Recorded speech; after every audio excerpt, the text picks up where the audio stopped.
Hello guys, मैं हूं आपका सूरज सर और यहाँ पे बात चल रही थी मॉडर्न इंडिया की। मॉडर्न इंडिया हमारे इस सेशन चल रहे हैं। हमारे इस चैनल पे मॉडर्न इंडिया को शुरू किया गया है एक हफ्ते पहले से और हमारे ऑलरेडी 3-4 लेक्चर्स हो चुके हैं। जहाँ पे हमने डिस्कस किया, बहुत डीपली में डिस्कस किया कि यूरोप में क्या कंडीशंस बने। ठीक है, यूरोप में ऐसे क्या कंडीशन बने, उनको नए रास्ते ढूंढने पड़े, इंडिया क्यों इतना इंपॉर्टेंट है, हर एक चीज पे काफी अच्छे से डिस्कशन हो चुका है। अब हमने उसके बाद क्या डिस्कस किया, हमने उसके बाद पुर्तगालियों की बात की, हमने उसके बाद डचेस की बात की, उसके बाद हमने ब्रिटिशर्स की बात की। ब्रिटिशर्स तो अभी भी चलते रहेंगे साथ में, क्योंकि ये इंडिया में लंबा चले थे। ठीक है, तो हम इन सब चीजों पे डिस्कस कर चुके हैं, काफी डिटेल में डिस्कस कर चुके हैं। अब आगे आपको समझना है। ठीक है, आगे हम आज बात करने वाले हैं फ्रेंच की, फ्रेंच ईस्ट इंडिया कंपनी की, मतलब फ्रेंच जो कंपनी आई थी इंडिया पे, आज इसके बारे में हम डिटेल से डिस्कस करेंगे। ठीक है गाइस, तो चलिए शुरू करते हैं। लेकिन शुरू करने से पहले बता दूं, अगर आपको सेशन अच्छा लग रहा है तो सब्सक्राइब कर लो, ताकि टाइम टू टाइम आपको जो है नोटिफिकेशन मिलती रहे। बहुत जल्दी हम अपने चैनल पे हिंदी की क्लासेस लाने वाले हैं, जो कि समीक्षा अधिकारी के लिए स्पेशली होगी। समीक्षा अधिकारी के लिए स्पेशल कोर्स कराने वाला हूं मैं इस पे, बहुत डिटेल में नहीं, बट हम हिंदी को उन क्वेश्चंस को टारगेट करेंगे जो ज्यादा से ज्यादा हिट होते हैं या जो टिपिकल लगते हैं। पर्यायवाची हो गया, विलोम हो गया, ठीक है, तत्सम तद्भव हो गया। तो हम इन चीजों को डेली जो है 50 क्वेश्चन को जो है याद करने की कोशिश करेंगे, और इसमें मैं हेल्प करूंगा, मैं आपकी। ठीक है, तो सब्सक्राइब कर लेना, ताकि आपको जल्दी से जल्दी आपको जो है नोटिफिकेशन मिले और कोई भी वीडियो आपसे मिस ना हो जाए। ठीक है, तो चलिए शुरू करते हैं। Arrival of French company in India. ठीक है, तो और मैं हूं आपका सूरज सर, मैं आपको पढ़ाने वाला हूं। तो देखिए गाइस, ऐसा होता है कि जाहिर सी बात है, ये एक कम्युनिटी है और यहाँ पे बहुत से लोग रह रहे हैं, बहुत से किंगडम है। ये आपका यूरोप है, यहाँ पे छोटे बड़े बहुत से किंगडम है, जिसमें से एक किंगडम एक जगह पे जाता है, इंडिया जैसी नामक जगह पे, और वहां से व्यापार करता है और ढेर सारा जो है पैसा, मनी, धन लेकर आता है, और उसको बहुत प्रॉफिट होता है। इसको देख के दो छोटे मोटे और भी आते हैं, उन्हें भी प्रॉफिट होने लगता है। तो जाहिर सी बात है, बाकी के लोग भी मोटिवेटेड होंगे, ताकि वो भी पैसे कमा सके। देखिए, पैसे की जरूरत तो सबको है ना, अपनी इकोनॉमी बढ़ाने के लिए हर कंट्री कोशिश करती है। ठीक है, तो चलिए आगे बढ़ते हैं। आज हम समझेंगे फ्रेंच के बारे में, फॉर्मेशन ऑफ द कंपनी। ठीक है, फॉर्मेशन ऑफ द कंपनी के बारे में समझते हैं। तो देखिए, 1664 का टाइम चल रहा है और फ्रांस का राजा है कौन? लुइस 14। फ्रांस का राजा कौन है? लुइस 14, और उसका एक मंत्री हुआ करता था जिसका नाम था कोलबर्ट। देखिए, अब हर चीज अपने काम अपने आप चल रहा है, अपने टाइम से अपने हिसाब से चल रहा है किंगडम में, लेकिन ये चीजें नोटिस कौन कर रहा है? जो है ये कॉलबर्ट नोटिस कर रहा है, जो कि मंत्री है कौन? लुइस 14 का। ठीक है, ये अपनी बात जो है बताता है किसको? लुइस 14 को बताता है कौन? कॉलबर्ट। तो कॉलबर्ट जो नाम हो गया वो आपको याद करने वाला हो गया। ठीक है, तो यहां से डायरेक्ट आपको एक स्टेटमेंट या क्वेश्चन आ सकता है, तो इस चीज को याद रखिएगा। ठीक है, आगे बढ़ते हैं। इट वॉज देखिए, गवर्नमेंट कंपनी, इस चीज का क्या इम्पैक्ट पड़ता है क्या? इसका इम्पैक्ट पड़ता है क्या कंपनी पे? बिल्कुल पड़ता है। ठीक है, देखिए, जो आप तीन कंपनी अब तक आ चुकी थी, पहली आई थी पुर्तगाली, दूसरी आई डच, फिर उसके आए ब्रिटिशर्स। देखो, क्रोनोलॉजी याद रखना, और क्रोनोलॉजिकल मेरी वीडियोस देखोगे तो वैसे भी आपको ये सब याद हो जाने वाला है। ठीक है, तो पुर्तगाली कौन सी थी? प्राइवेट कंपनी थी। ठीक है, उसके बाद से डच आई, ये गवर्नमेंट कंपनी थी, गवर्नमेंट एफिलेटेड कंपनी थी। ब्रिटिशर्स आई, जो है वो भी एक प्राइवेट कंपनी थी। इसमें से सबसे कम कौन सी चली? डचेस की चली। क्यों? क्योंकि इसका मतलब गवर्नमेंट से सिस्टम था, गवर्नमेंट से वो हर चीज पूछ पूछ के करेगी, तो यहाँ पे इंडिया में काम नहीं चल पाएगा। क्योंकि इस जमाने में इंटरनेट तो है नहीं कि वहां पे इन्होंने यहाँ पे तुरंत, यहाँ कोई प्रॉब्लम हुई तुरंत यहाँ पे मैसेज गया, कॉल गया, और यहाँ से सिस्टम हो गया, बॉस ये प्रॉब्लम है, मैं ये करूँ क्या, और इधर से तुरंत ऑर्डर आया और यहाँ एक्शन हो गया। तो ये चीजें यहाँ पे नहीं थी। ये करने में, यहाँ से यहाँ जाके यहाँ आने में बहुत टाइम लगता था। ठीक है, तो उन चीजों से बचने की वजह से जो प्राइवेट कंपनीज थी वो ज्यादा एग्जिस्ट कर पा रही थी व्यापार में इंडिया के साथ, हालांकि गवर्नमेंट वालों के हिसाब से। ठीक है, चलिए, तो आपको बता दूं, ये गवर्नमेंट कंपनी थी, और इसका पूरा खर्चा और जितनी भी इसकी मतलब कि पेंशन देना, या फिर इनको सैलरी देना, या फिर इनके वर्कर्स की जिम्मेदारी उठाने, ये सब काम कौन कर रही थी? गवर्नमेंट कर रही थी। ठीक है, तो ये याद करने वाला है। ठीक है, अब देखिए, कंपनी बन गई है, कंपनी अगर बन गई है तो इसका एक गवर्नर तो बनेगा ही बनेगा, क्योंकि गवर्नर के बिना कंपनी डील नहीं हो सकती। ठीक है, तो पहला गवर्नर जो बना था वो कौन था? फ्रांसिस कैरोन। ठीक है, फ्रांसिस फर्स्ट फ्रेंच गवर्नर था जो 1667 में सूरत पहुंचता है। सूरत के भी अपने मजे हैं भाई, जितने आए हैं सब पहले सूरत ही आ रहे हैं। मतलब कि सूरत को ही चाहिए सबसे पहले, सूरत में ही फैक्ट्री चाहिए। ठीक है, सूरत की इंपॉर्टेंस मैं आपको पहले भी बता चुका हूँ। इससे पहले वाली वीडियो में काफी डिटेल में मैंने समझाया था सूरत के बारे में कि आखिर जितनी भी कंपनीज आई सबको सूरत में ही फैक्ट्री क्यों चाहिए। तो इसके बारे में हम पहले भी डिस्कस कर चुके हैं डिटेल में। चलिए एक बार आपका रिवीजन करा देते हैं। तो देखिए गाइस, सूरत के 3 मेन फैक्टर थे हुआ करते थे। पहली वहां की ब्लैक सॉइल, ठीक है। दूसरी वहां की क्लाइमेटिक कंडीशन, ठीक है। तीसरी वहां की जियोग्राफिकल लोकेशन। इन तीनों को याद कर लो, क्वेश्चन निकल जाएगा। ठीक है, क्वेश्चन आराम से हिट हो जाएगा। ठीक, आगे बढ़ते हैं।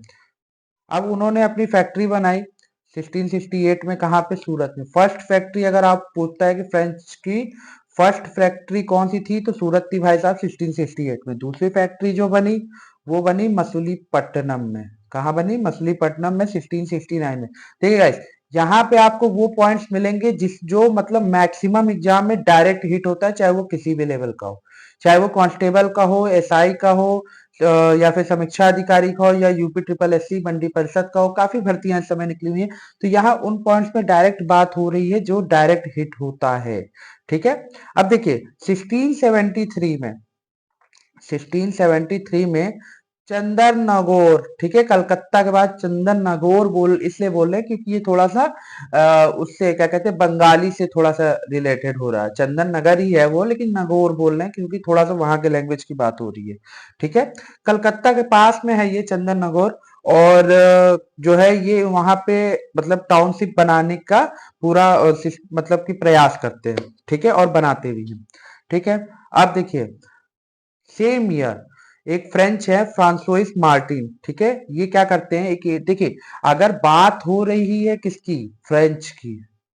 ठीक है, तो बात तो पौंडीचेरी की होनी ही है, क्योंकि पौंडीचेरी आज भी पौंडीचेरी के नाम से है और यहाँ पे फ्रेंच का इफेक्ट देखने को मिलता है।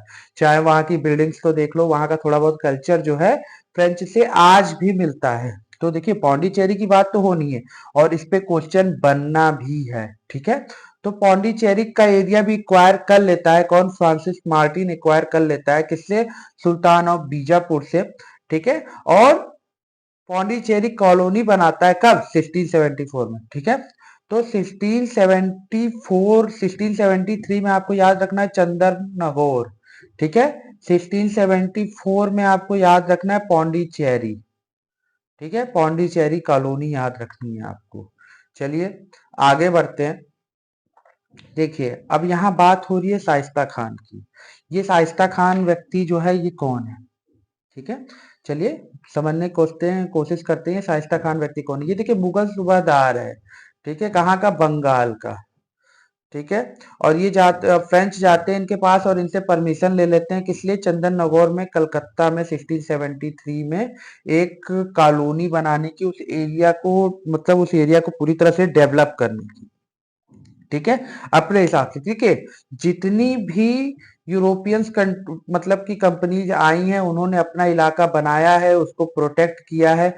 मतलब कि फैक्ट्री बनाई है, उसको चारों तरफ से किलेबंदी करके प्रोटेक्ट किया है, क्योंकि उनको मालूम है कि हमारे सामान पे कोई भी मतलब कि हमला करके ले सकता है, हमारा नुकसान हो सकता है। तो कोई भी आएगी तो ये चीज करने की वो पहले प्रयास करेगी। तो वही चीज फ्रेंच कंपनीज भी कर रही है। ठीक है, अब देखिए दे गॉट माहे इन 1725, कराइकल इन 17। आपको भी मालूम होगा कि जो आपका ये क्या कहते हैं कि ये वाला इलाका है, एक मिनट गाइस, जो आपका ये पौंडीचेरी वाला इलाका है, जो आपका ये पौंडीचेरी वाला इलाका है, आज भी कुछ यहाँ पे पड़ता है। लेकिन क्या ये अकेला है? नहीं, एक इसका इलाका यहाँ है, एक इसका इलाका यहाँ है। ठीक है, और एक इसका इलाका यहाँ भी कहीं है। तो ठीक है, तो ये ये मतलब 3-4 पार्ट में है। इसके बारे में हम आगे चल के काफी मतलब डिटेल में समझने वाले हैं पौंडीचेरी को। अगले लेक्चर में मैं पौंडीचेरी पे आपको एक डिटेल वर्जन दूंगा कि वो इंडिया के किस किस पार्ट में, कहाँ केरल में पड़ता है, कहाँ तमिलनाडु में पड़ता है, कहाँ आंध्र प्रदेश में पड़ता है, कहाँ कहाँ पे उसकी लोकेशन है। इस चीज को मैं आपको अच्छे से समझाऊंगा, ठीक है। अभी बस हम ये याद करने की कोशिश कर रहे हैं कि लोगों ने इंडिया में अपने आप को कहाँ कहाँ पे स्टेब्लिश किया था। चलिए आगे बढ़ते हैं। तो 1725 में इनको मिल गया माहे, 1739 में इनको कराईकल। और ये दोनों पार्ट किसके हैं गाइस? जैसे कि मैं आपको बता चुका हूं, ये दोनों पार्ट हैं आपके पौंडीचेरी के, ठीक है। ये दोनों पार्ट किसके हैं? आपके पौंडीचेरी के ही पार्ट बनते हैं आगे चल के, ठीक है। तो चलिए अब देखिए, इनका एक गवर्नर है कौन? ड्यूप्लेक्स, ठीक है। ये इंडिया आ रहा है 1742 में।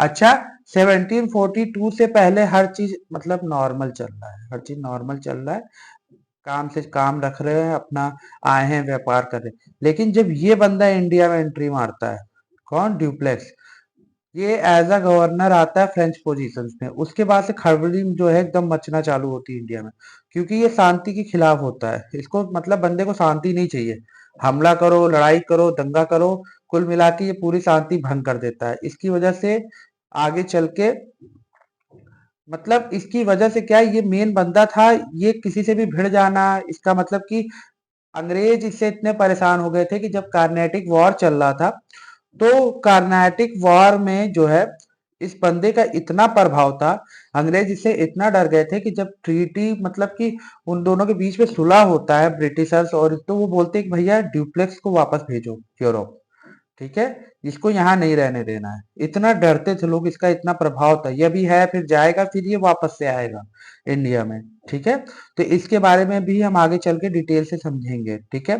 तो देखिए इसमें लिखा भी है कि अब ये जो सरकमस्टेंसेस चल रहे हैं, क्योंकि अब देखिए ये बंदा आएगा तो हीट बढ़ेगी इंडिया में, ठीक है। ये मतलब कि काफी स्थिति को बिगाड़ने की कोशिश करेगा, ठीक है।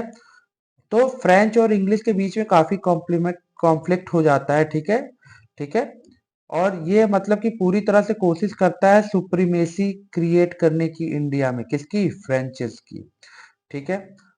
आगे बढ़ते हैं। The clash of trade interest down between the two ultimately led to a series of wars called the Carnatic war, ठीक है। तो देखिए फ्रेंच का ज्यादा कुछ हिस्ट्री में है नहीं जो डायरेक्ट एग्जाम में आता है, ठीक है। तो आता क्या है? कार्नेटिक वॉर से क्वेश्चन आते हैं, ठीक है। कार्नेटिक वॉर कितने बार हुए थे? 1 2 3, ठीक है। जिसके बारे में आपको मैं थोड़ा सा समझा देता हूं। देखिए पहले हमने समझ लिया कि फ्रेंच कंपनी आई, ठीक है। फ्रेंच कंपनी इंडिया में आती है, जगह जगह किन किन पॉइंट्स पे वो अपना जो है फैक्ट्री बना रहे हैं, ठीक है। कब कब कौन सी पोजीशन ली, एक क्वेश्चन बन गए यहाँ से। क्योंकि जैसे एक स्टेटमेंट आया और नीचे एक लाइन आ गई कि ये इतने समय लिया था, ठीक है। जैसे माही एक्वायर किया था 1725 में, अब उन्होंने लिख दिया 1728 में, बस बच्चा यही गड़बड़ कर जाएगा, ठीक है। एक चीज ये हो गया। दूसरा, जो फ्रेंच से क्वेश्चन बनते हैं सबसे ज्यादा, वो बनते हैं कार्नेटिक वॉर से। कार्नेटिक वॉर कितने बार हुए थे? 1 बार, 2 बार, 3 बार हुए थे कार्नेटिक वॉर, ठीक है। देखिए एक थोड़ा सा आपको इंट्रो दे देता हूँ, मैं बता देता हूँ जो पहला कार्नेटिक वॉर था और जो तीसरा कार्नेटिक वॉर था, इसके रीजन जो थे वो इंडिया में नहीं थे। इन दोनों युद्ध के पीछे का जो मेन रीजन था वो यूरोप में था। यूरोप में ये लोग लड़ रहे हैं, जिसका प्रभाव इंडिया में आता है और इंडिया में भी लड़ने रहते हैं। हाँ, दूसरे जो वॉर हुआ था उसका रीजन इंडिया में था, और इसके रीजन इंडिया में कौन क्या था? निजाम ऑफ हैदराबाद और नवाब ऑफ कर्नाटक, ठीक है। इन दोनों का मसला था, इनकी गद्दियां, मतलब हैदराबाद की गद्दी, हैदराबाद के निजाम की गद्दी मतलब कि, और कर्नाटक के नवाब की गद्दी। इन दोनों गद्दियों के चक्कर में सेकेंड कार्नेटिक वॉर होता है, और इस चीज को हम लोग काफी डिटेल से समझने वाले हैं, ठीक है। तो ये रहा आज का सेशन। आपको क्या करना है, आपको जो मैंने पॉइंट्स बताए हैं इसको नोट कर लेना है, समझ लेना है, ठीक है गाइस। और आपको उसको याद कर लेना है। कार्नेटिक वार जो है वो काफी डिटेल में है, उसमें काफी कुछ पोजीशंस बनानी पड़ेंगी, समझाना पड़ेगा, ठीक है। तो उसके लिए मेहनत करनी पड़ेगी। तो आज एकदम से साथ में करा देंगे तो काफी बोरिंग हो जाएगा मामला, ठीक है। तो इसका लेक्चर आज रात में या फिर कल कल सुबह या दोपहर तक आराम से आ जाएगा। तो उसको भी देख लेना और अच्छे से समझ लेना। और लेक्चर पसंद आया हो तो सब्सक्राइब मार देना यार, और लाइक कमेंट कर देना, ठीक है गाइस। होप आप अच्छे से तैयारी कर रहे होंगे। Thank you.